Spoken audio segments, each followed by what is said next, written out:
think we're live. What's up, everybody? This is Jose Trujillo, the world's greatest living artist. The world's greatest living artist. World's greatest. Let me see, my nose is clean. I think it's clean. What's happening? What's up? So what am I gonna do? I'm gonna go get some coffee. Man, I woke up with the nastiest headache. Nastiest headache ever. A nasty headache. It was a migraine. Why am I saying this? Because it's part of the jam, you know? It's part of the crew, part of the jam. Part of the crew. So, yeah, I woke up like that. And I was like, dude, I forgot to take my Zyrtec last night. I didn't forget. I looked at it and I was like, yeah, I'll be fine without it.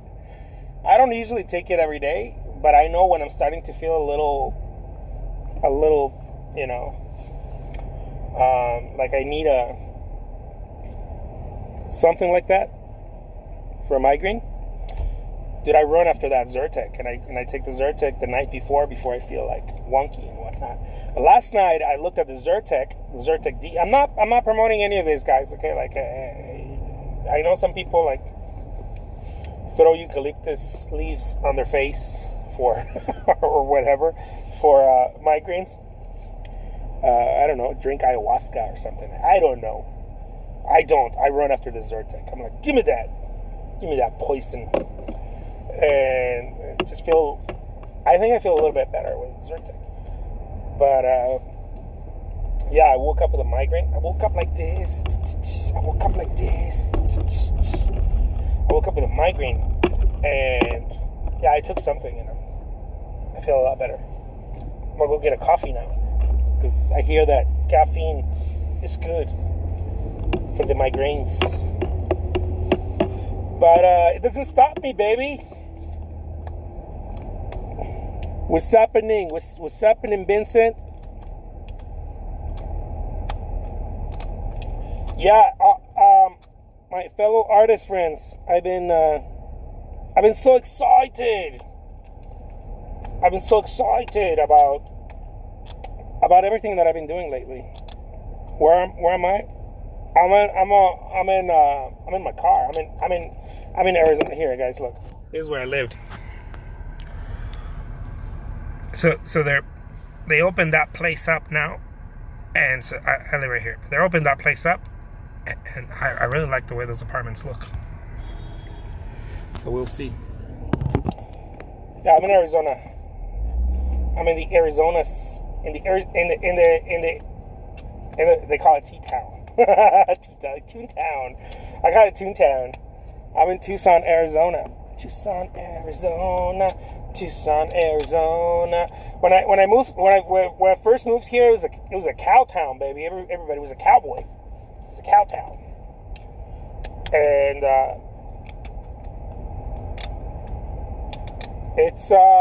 then it got like a little Austin type of vibe. It started turning into like a little Austin. Not like Austin, because I know Austin's like super cool, but it started getting that vibe. And so my wife and I were like, dude, do we stay here in Tucson or do we move to Austin? We're thinking about either moving to Austin, LA, or Santa Fe. I know it's super crazy. Like those three places are super different.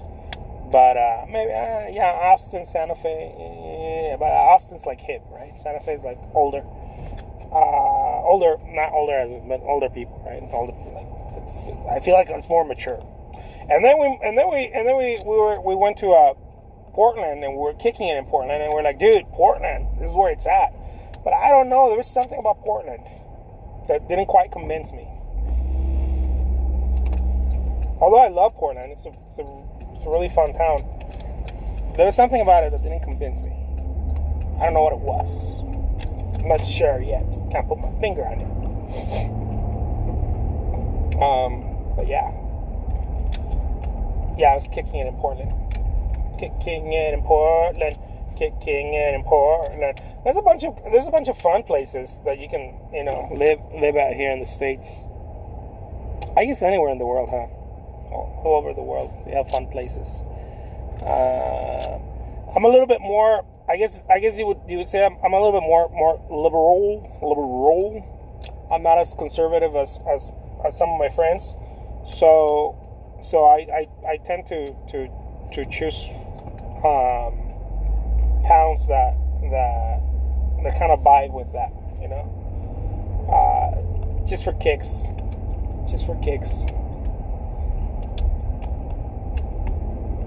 And so that's that. Hey, so guys, I've been working on some new workshops. For those of you who are like, oh my God, when is Jose Trujillo going to release these new workshops? Oh my God. So I've been working on some new workshops. I created an amazing list of stuff that I'm going to be sharing with you guys. Workshops, video workshops, classes, painting classes, all that good stuff. Articles that are only meant and written and intended for the people that are following me. So those articles are going to be more like a specific newsletter for you guys. The people that are signed up to my monthly membership. And so, yeah, I'm going to be writing stuff specifically for you guys. We're going to be doing some Zoom calls, as I promised. And so that's going to happen soon. And it's going to be fun. It's going to be mucho fun. I've been having all kinds of aha moments, you know. There's no sound? No way. You guys can't hear me? Really? Whoa, man. This is mucho loco. You guys really can't hear me? So I've been talking to myself this whole time?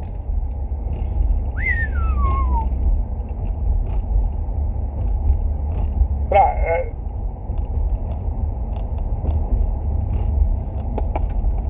I thought it was on. Oh, man.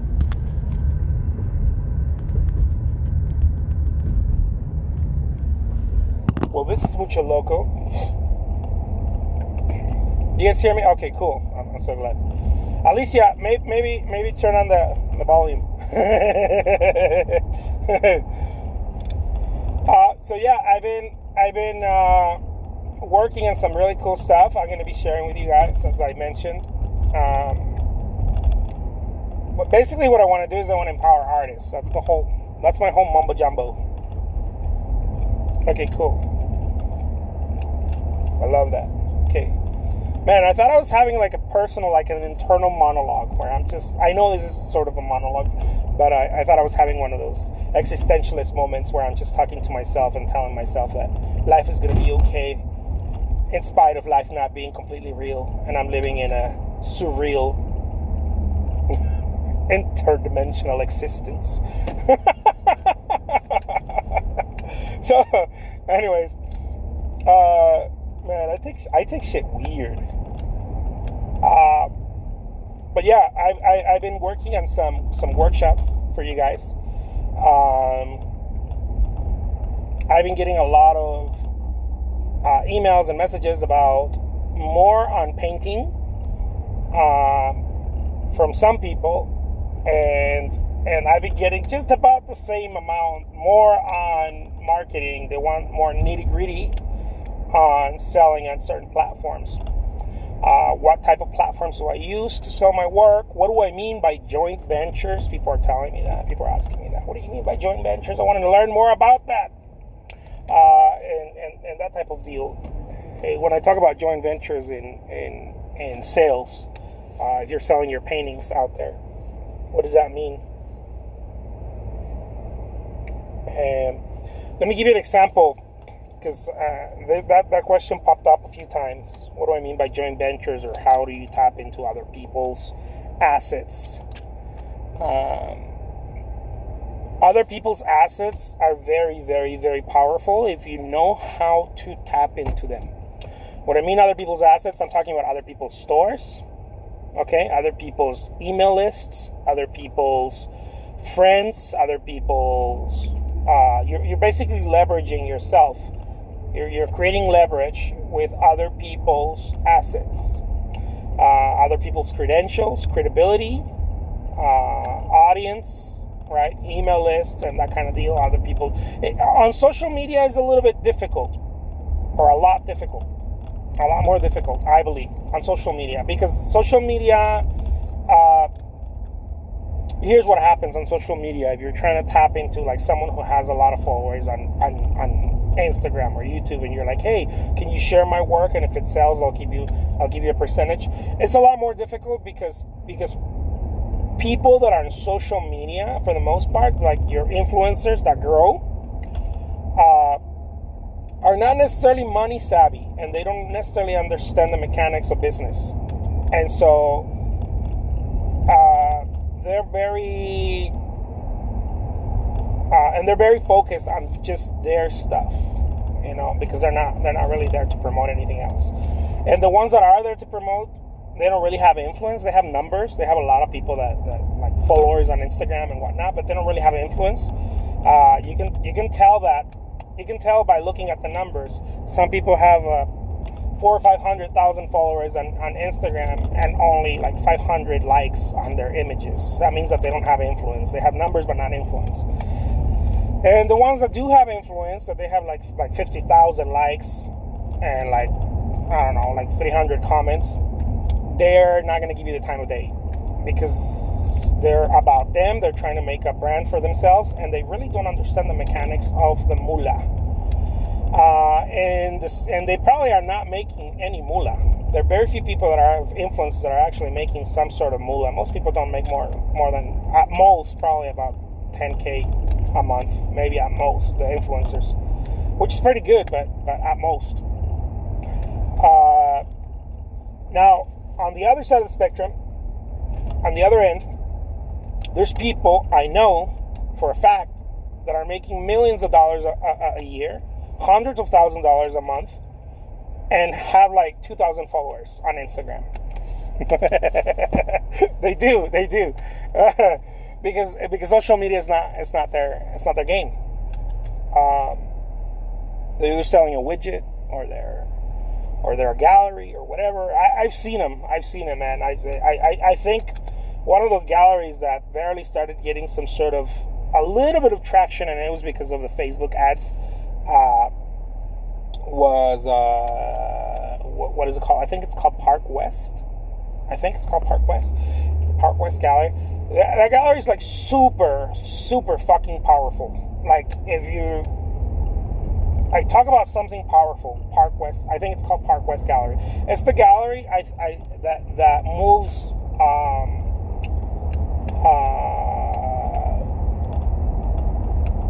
most of the contemporary artists that are not like super chic. They're not your Jeff Koons. They're not part of the whole artsy movement. It's actually called artsy. They're not part of that movement. What's this guy's name? Peter Max. I think Peter Max ran, or they run all of his work on Park West. I think it's called Park West Gallery. Anyways, those dudes make serious cake. I mean, I'm talking about serious cake. Those dudes are the ones who make the auctions at the in the cruises, the yachts and the cruises, the ships. You go on a cruise and all of a sudden there's like art auctions and whatnot. It's that gallery. Those dudes make some serious motherfucking cake, and but you don't see them. You hardly ever even hear about them. And that's what I'm talking about. There's plenty of galleries like that. I know art collectors. I know a specific art collector that has like 500 followers on Instagram, and he's like a serious art collector, like serious, like collects Picassos and shit like that. And it's because people don't know. So, anyways, I'm saying all of this to tell you this: when you're doing a joint venture, Make sure that whoever you're going to be working with, it's people that actually are in there to monetize. If they're not in there to monetize, you're wasting your time. Man, I gotta stop eating them burritos. I just popped a button on my shirt. It didn't rip, but it opened. Stupid burritos. I don't even like burritos. I do like some burritos. So yeah. I hope that makes any sense. And I'm sorry about the F-bombs. I just feel like they add a punch. By the way, I don't do F-bombs in my workshops. I got to keep it clean and professional because some people are using them to teach their children and some people are using them to teach their classes, their online classes, like to show them when I do a workshop, especially the ones on YouTube. Like an actual YouTube workshop, I try to not... I only have a handful of YouTube workshops, and I try to like not drop the F-bomb because, you know, but I love that fucking word. It just adds a punch to it. I lose people because of it, though, by the way. I do. People are like, Jose Trujillo, why do you have to be, you know, but I'm cool with it. I'm cool with it. Because then the people that get my flow, then they're cool with me, and you know, they get to ride with me. We ride. But yeah, what was I talking about? Oh yeah, joint ventures. People keep asking me about that. What do I mean by it? And I just gave a whole spiel on it. But look, guys, when you're selling, when you're trying to get someone else to help you, and I'm gonna make a whole workshop just on joint ventures because it's so damn juicy. Basically, what you're doing is you're going to someone who's already in business, who's already like, you know, who's already peeling that cake, you know. You go to them and you're like, I'm here to bring you another product. That's all you do. Your artwork, whatever your product is, your artwork, your drawings, your paintings, your painting classes, whatever it is, you're here to bring them another product, and you must give them a very high percentage so that they have a very high margin. If they don't have a very high margin, they're probably not going to care about your product. People move products because of margin. People accept them. I'm sorry. People accept products because of margin. People move products if they're good. If they're good, it's going to move. Okay? If your product is good, it's going to move. If it doesn't have to be great, it doesn't have to be perfect. If it is great, wow, yeah. If it is perfect, it doesn't really matter. But it just has to be good. What I'm saying is don't you know what I mean? Like, don't give them bullshit. Give them good product. Give them good paintings. You know, if they need them framed or whatever the deal is, I'm gonna do a workshop on this so that I can show you what I'm talking about. Because you could go and try to sell your paintings through your audience, through your, I don't know, a couple thousand people on Facebook, a couple of thousand people on Instagram, a couple of thousand emails on YouTube, whatnot, your friends. Very cool. Then you take it to online, like I mentioned. You take it not just social media, but you take it to other stores. You know, Etsy, you know, eBay, Amazon, wherever places you choose to sell your work. But you can do that.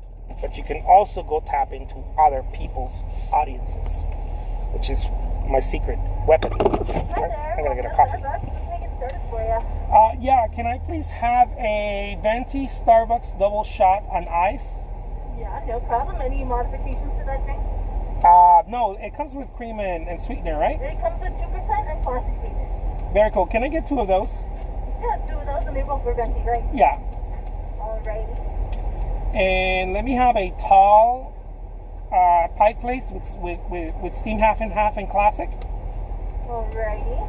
And let me have a lemonade, a venti lemonade.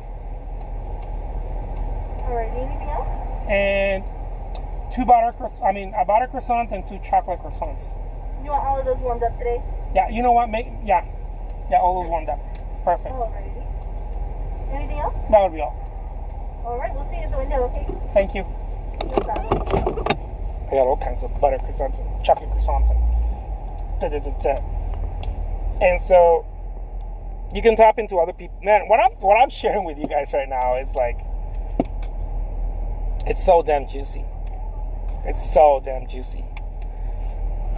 The vast majority of artists don't do this. They don't even tap into this. At best, they go and they open their Etsy shop, and at best they try to make a little email list and whatnot. But the fucking ninja skills that I know about selling artwork, no one's teaching that out there. No one is teaching this. I know this. Yeah, I didn't learn it from artists. My fellow artist friends, I'm sorry, fellow artist friends that I had when I was starting out, they were losing. I mean, losing in terms of selling, right? They were winning in terms of creating beautiful art. They were losing in terms of selling. They were losing at the game. And so I couldn't learn from them. I couldn't learn from people that didn't get it. So what I did was that I went to other industries. I have friends in other industries. And I started asking, hey, dude, look, I sell art. How would you sell this stuff? By the way, I had already educated myself and continue to educate myself, but I educated myself with workshops and mentorship and whatnot. But I still went and I asked. For example, I have a friend who is I would argue is probably the top dealership here in Arizona, new cars. And I went and I asked him, and I had a meeting with him, and I was like, dude, how do we do this? How would you go about this? And so a little brainstorming session, right? A little brainstorming session based on how this person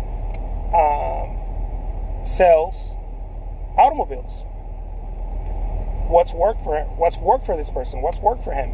How he's able to make cake selling, automobiles on the higher end.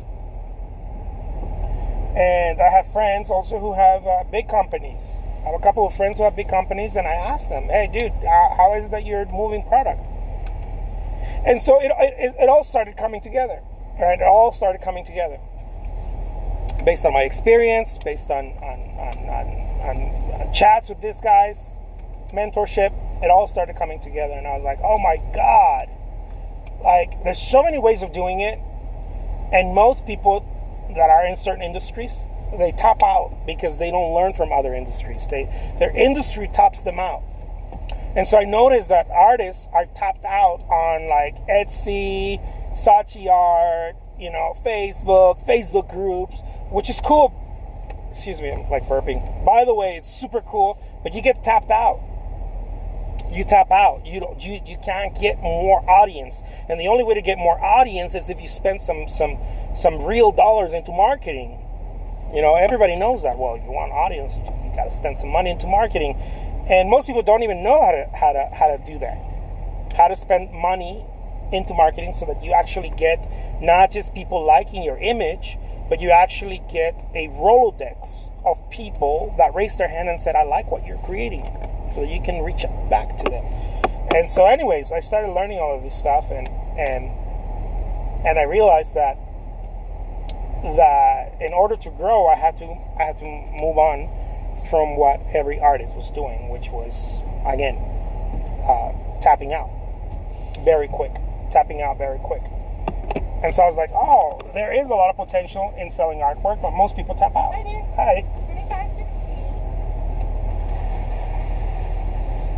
Cool. There's the food. Thank you. You want a drink carrier?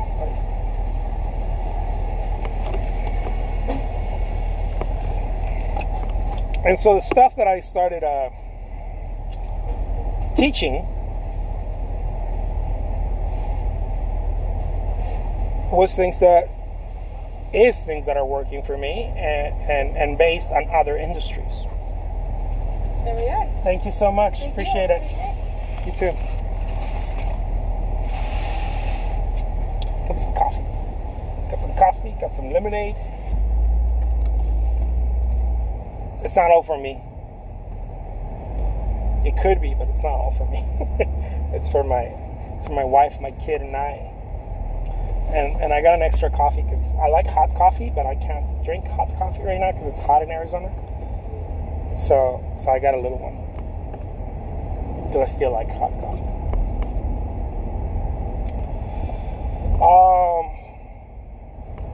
Yeah. So that's when it comes to joint ventures, guys. That's how you do it. You go and you tap into someone else's store, someone else's credibility, someone else's audience, but they have to be in business. If they're not in business, forget about it. Again, you're wasting your time. They don't even know what's good for them. They might have an audience, but they don't know what's good for them.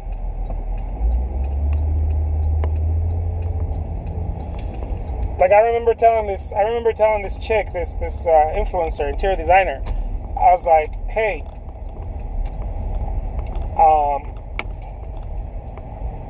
put my work on your stories.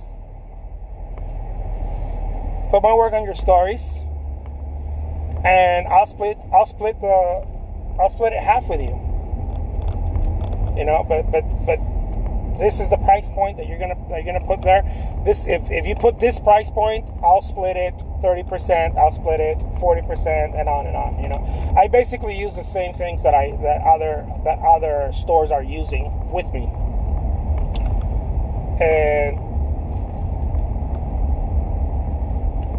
and she had such a hard time grasping that. I mean, she loves my work. And she's like, oh my God, but she had such a hard time grasping it.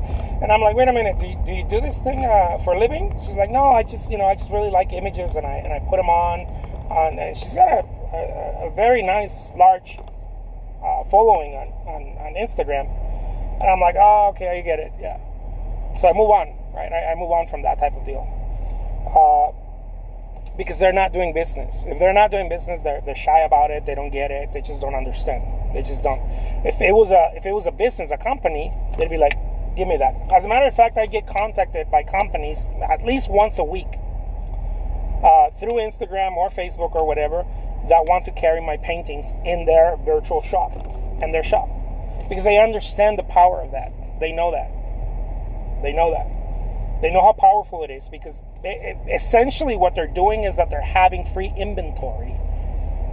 You know, the smart ones are always contacting me.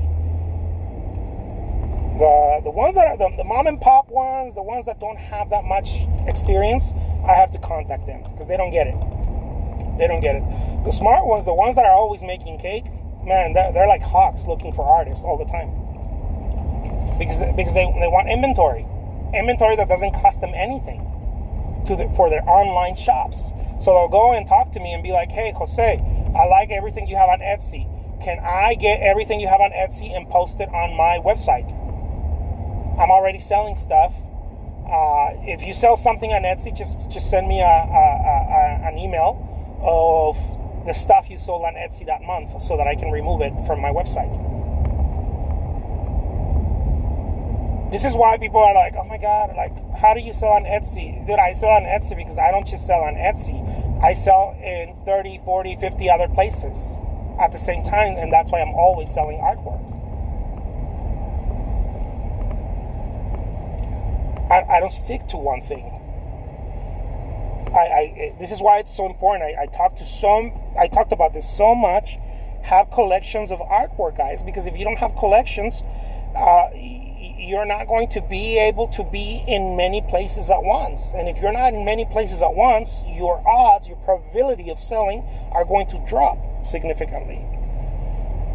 The only reason we buy this shit all the time, this shit right here, it's because they're in every fucking corner. The probability is so damn high that even if you don't like the coffee, you're like, I'm stopping by. Why not? It's right here. It's in the corner. Any store you go into, oh, it's right here. Look, Starbucks is right there. Man, I turned this into a sales coaching call, huh? I turned this little live. This is a little nice live right here that I'm sharing with you guys. It's about probability, guys. It's about numbers. But if the coffee truly sucked, nobody would buy it. The coffee doesn't suck. It's not the best, but it doesn't suck. The coffee's good. It's just not the best. We know it's not the best. I can probably make myself a cup of coffee at home that tastes much better. You probably know of local coffee shops. You probably own a coffee shop. Who knows? You probably know of local coffee shops that are much, much better. Their coffee is 10 times better or whatever. But they are capped. Like I said, they're capped by the audience in their circumference. They're capped by the audience, right? Their vicinity that's how they cap themselves. They cannot continue reaching more people unless they spending more dollars on and know how to do it. Now, you can't just spend your way through it. You have to know how to do it. Facebook ads, Google ads, and all that kind of stuff. So that's why places like Starbucks, Starbucks essentially is tapping in not just into the influence of the brand, but Starbucks is tapping into different pockets of people. Notice how they put it. For the most part, they put it in shopping malls, because Starbucks is just like all those stores. They're very smart. You know, your what do they call it? Chick-fil-A's, Home Depot's, Lowe's. They all get together. Because they're tapping on each other's audiences. I'm going to go to Home Depot. I'm going to get some stuff. Oh my God, there's a Starbucks right there. You know what? I'm going to stop and get a Starbucks. Because it's right there. I don't have to go drive somewhere else. It's in the same vicinity. They're surviving from the same ecosystem. Shopping mall is a little ecosystem. An outdoor, indoor, whatever shopping mall is a little ecosystem. They're surviving from each other, from the traffic generated with it's a little power dynamic. It's a really nice power dynamic. I don't know how long it's gonna last. I don't know. This whole shopping centers, the shopping mall is pretty much out of business. It lasted for a long time. It lasted from like the 70s. Anyways, I'm going into something else now. But I hope this makes any sense, guys. I know that sometimes I get rough when I talk about this, because to me it's very matter of fact. To me, it's not this kind of stuff is not wishy-washy. It's not around the bush. It's very matter of fact. Hey, look, you want results, you want this type of results, this is how you get them. All you have to do is observe. You know, just look. Create an observation. Sit there and look. Sit there and look at what's working, what's winning. Most artists out there have no clue about this, and bless their heart, nobody taught us, guys. Nobody taught us about anything like this. You know, if you're a real estate person, you know that you have to go meet people. You know that for a fact. You have to go meet people. Every day, many times, multiple times a day, you have to meet people. You have to show houses, show apartments, show whatever you're real estate of. You have to show. But if you're an artist, nobody tells you that. People are like, you got to get out there. But what does that mean? You know, in other industries, is very matter of fact. It's this way, right? You have to do this. But in art, because anyone can do art and not necessarily make a living from art, it's very foggy. See, if you're in real estate, you can do real estate, but if you're really doing real estate for a living, you got to be on it, right? Tough love, totally tough love. I'm here to give some tough love.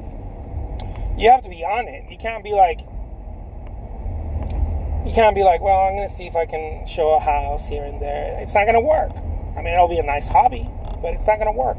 I don't know who would want to be a real estate agent as a hobby. But, it ain't going to work if you show a house every now and then.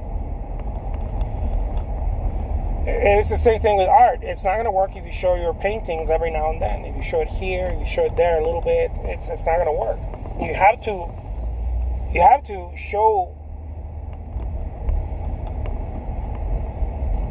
You have to show it.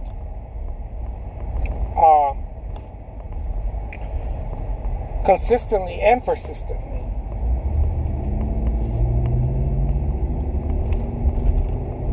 And you have to keep showing it to new people because you can't just show it to the same people. You have to show it to new people as well.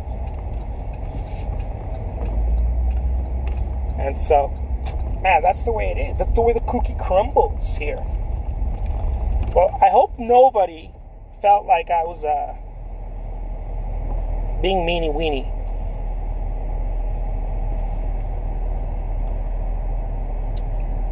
My whole angle on this is, man, if I can help someone, that's my whole angle. If I can help someone get some of what they want, I don't know, maybe learn how to paint, maybe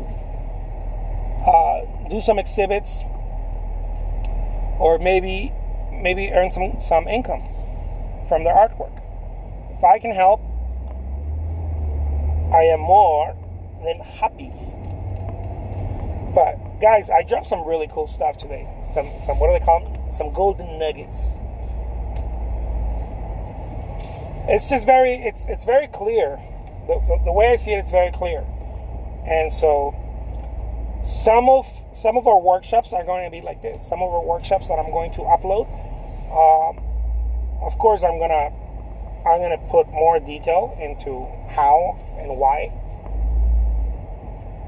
But they're going to be like this. They're going to be a little tougher. They're going to be